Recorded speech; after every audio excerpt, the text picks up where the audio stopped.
Hi hello నమస్తే, welcome back to our channel. అందరూ ఎలా ఉన్నారు? మేమైతే బాగానే ఉన్నామండి.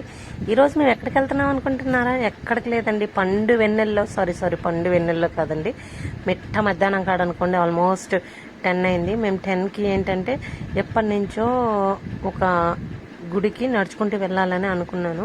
కాకపోతే ఎప్పటికీ కుదరలేదండి. ఇప్పుడు ఏంటంటే ఎవరు తోడలేరు అనేసి ఇన్ని రోజులు పోస్ట్ పోన్ చేశాను. ఇప్పుడు మా అబ్బాయి ఉన్నాడు, ఇద్దరం కలిసి వెళ్దాము అని అడిగాను. వస్తానన్నాడు.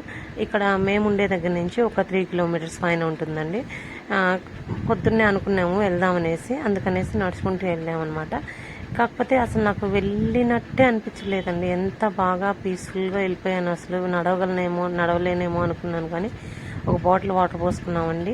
దారిలో నడుచుకుంటూ వెళ్ళిపోయాము, నేను మా అబ్బాయి మాట్లాడుకుంటూ. కరెక్ట్గా ఒక 40 మినిట్స్కి అలా వెళ్ళిపోయాం అనమాట. 40 or 45 మినిట్స్ అంతే పట్టి ఉంటుంది. చూడండి ఇలాగా. కాకపోతే ఎండ ఎక్కువ ఉంది. ఎప్పుడైనా ఇలా వెళ్ళాలనుకున్నప్పుడు ఎర్లీ మార్నింగ్ బయలుదేరితే బెటర్గా ఉండేది. ఈ ఎండలో వెళ్ళాం కదా, కొంచెము బాగా ఎండ దెబ్బ అనిపించింది అనమాట. అంతకుమించి ఏం లేదు. నడిచినందుకు నాకేం కాలు నొప్పులు అనిపించలేదు, ఏం లేదు.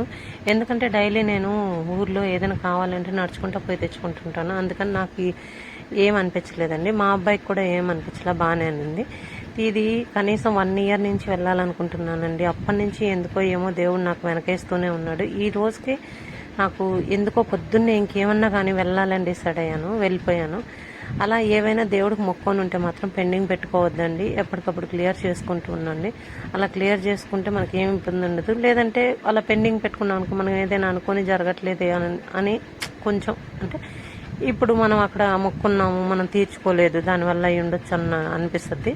ఇదిగోండి, ఇదే గుడి. వసల్లి క్యాంప్ అని మాకు సిన్నూరు దగ్గర నుంచి ఒక 3 కిలోమీటర్స్ ఉంటుంది.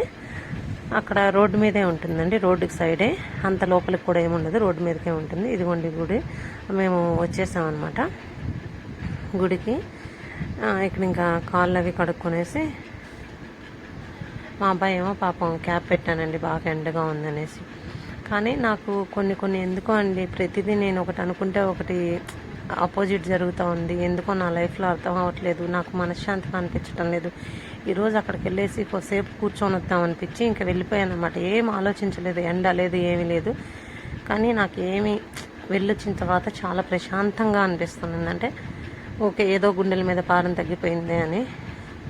ఇదిగోండి, ఇక్కడ కొబ్బరికాయ తీసుకుంటున్నాను అనమాట. ఆమెని చేంజ్ అడిగితే నా దగ్గర చేంజ్ లేదు అనింది. 100 రూపీస్కే చేంజ్ లేదనింది. మేమేదో 100 ఒక 20 ఉంటే తీసుకెళ్ళాము. వెళ్తూ మధ్యలో గణేష్ గుడికి కూడా వెళ్ళేసి అక్కడ చూసుకొని తర్వాత ఇక్కడికి వెళ్ళామండి. ఆమె ఏదో చెప్తున్నిందనమాట.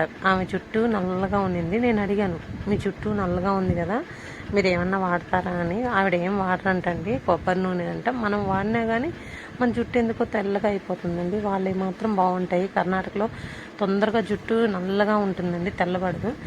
తర్వాత గుళ్ళోకి వచ్చాము, దర్శనం చేసుకున్నాము. బబ్లుకి అక్షంతలు వేస్తే నాకు ఉన్నాయా లేవా చూడమా అంటే, నేను అందుకే వాడికి వీడియోలో చూపిస్తున్నాను ఉన్నాయి చూడరా అని. కానీ వెనకున్నాయి కనిపించింది. చూడండి, అమ్మవారి అసలు ఎంత అలంకరణలు, ఎంత అందంగా ఉందో.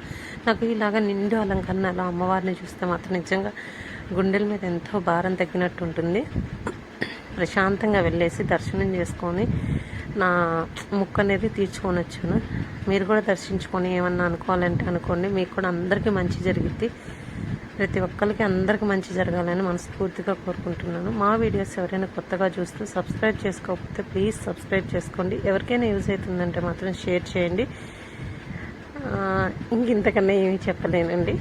కానీ చాలా హ్యాపీగా ఉన్నాను. కాకపోతే నా లైఫ్లో కొన్ని చేంజెస్ రావాలన్నమాట.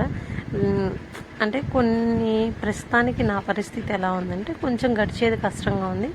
కాకపోతే అదొక్కటే కొంచెం దేవుడు ఏదైనా పని చూపిస్తే బెటర్గా ఉంటుందని నేను అనుకుంటున్నాను. అది ఎందుకో దేవుడు వెనక్కి వేస్తున్నాడు. చూద్దామండి, ఏమన్నా మార్పులు వస్తాయో ఏమన్నాను. అందుకనే దేవుడి దగ్గరికి వెళ్ళేసి వచ్చాను, దేవుడితో మొరపెట్టుకొని వచ్చాను. చూడండి, అమ్మవారిని నాకు ఎంత చక్కగా అనిపిస్తుంది. అసలు ఎక్కడైనా గుళ్ళు చూస్తే ఎంత ప్రశాంతంగా ఉంటుంది. నచ్చితే లైక్ చేయండి, షేర్ చేయండి, సబ్స్క్రైబ్ చేయండి. Thank you.